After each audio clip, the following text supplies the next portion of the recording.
Chapter 7. Organized Planning. The Crystallization of Desire into Action. The sixth step toward riches. You have learned that everything man creates or acquires begins in the form of desire. That desire is taken on the first lap of its journey, from the abstract to the concrete, into the workshop of the imagination, where plans for its transition are created and organized. In Chapter 2, you were instructed to take 6 definite practical steps as your first move in translating the desire for money into its monetary equivalent.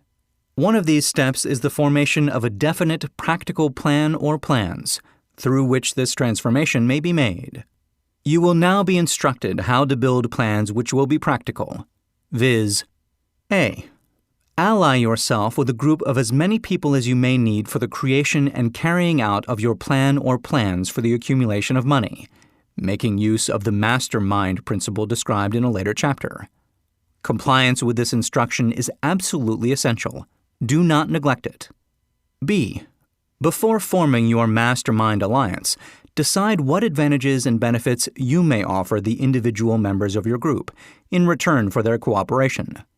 No one will work indefinitely without some form of compensation. No intelligent person will either request or expect another to work without adequate compensation, although this may not always be in the form of money. C. Arrange to meet with the members of your mastermind group at least twice a week, and more often if possible, until you have jointly perfected the necessary plan or plans for the accumulation of money. D. Maintain perfect harmony between yourself and every member of your mastermind group. If you fail to carry out this instruction to the letter, you may expect to meet with failure. The mastermind principle cannot obtain where perfect harmony does not prevail. Keep in mind these facts. First, you are engaged in an undertaking of major importance to you. To be sure of success, you must have plans which are faultless. Second, you must have the advantage of the experience, education, native ability, and imagination of other minds. This is in harmony with the methods followed by every person who has accumulated a great fortune. No individual has sufficient experience, education, native ability, and knowledge to ensure the accumulation of a great fortune without the cooperation of other people. Every plan you adopt in your endeavor to accumulate wealth should be the joint creation of yourself and every other member of your mastermind group. You may originate your own plans, either in whole or in part, but see that those plans are checked and approved by the members of your mastermind alliance. If the first plan which you adopt does not work successfully, replace it with a new plan. If this new plan fails to work, replace it in turn with still another, and so on until you find a plan which does work. Right here is the point at which the majority of men meet with failure, because of their lack of persistence in creating new plans to take the place of those which fail.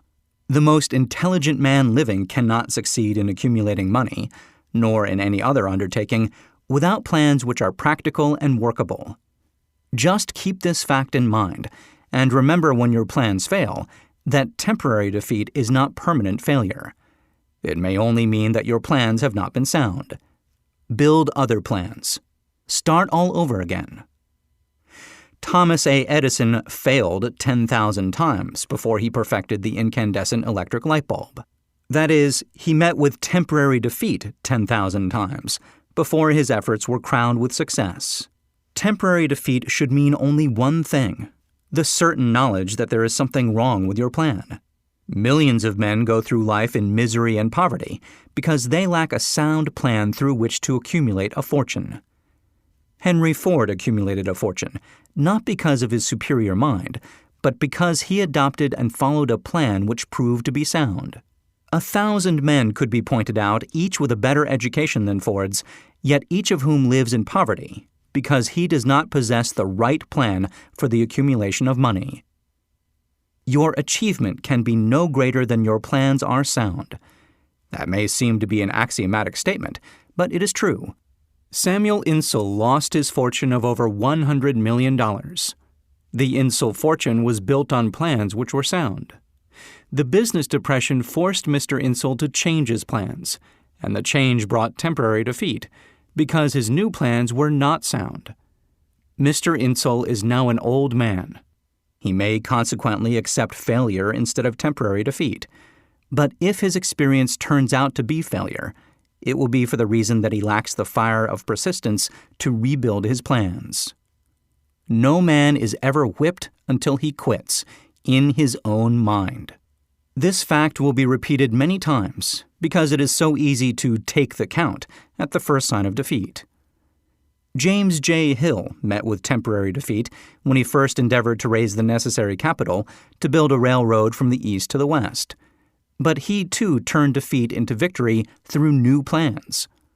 Henry Ford met with temporary defeat, not only at the beginning of his automobile career, but after he had gone far toward the top. He created new plans and went marching on to financial victory.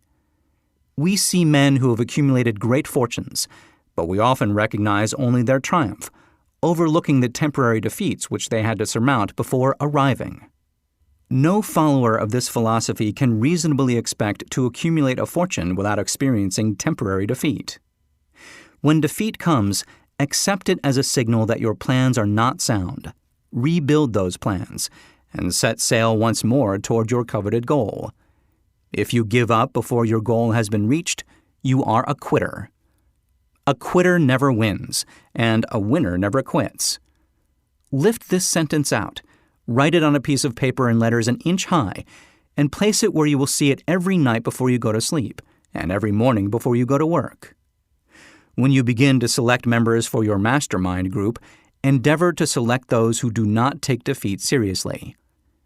Some people foolishly believe that only money can make money.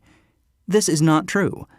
Desire, transmuted into its monetary equivalent through the principles laid down here, is the agency through which money is made. Money of itself is nothing but inert matter. It cannot move, think, or talk, but it can hear when a man who desires it calls it to come.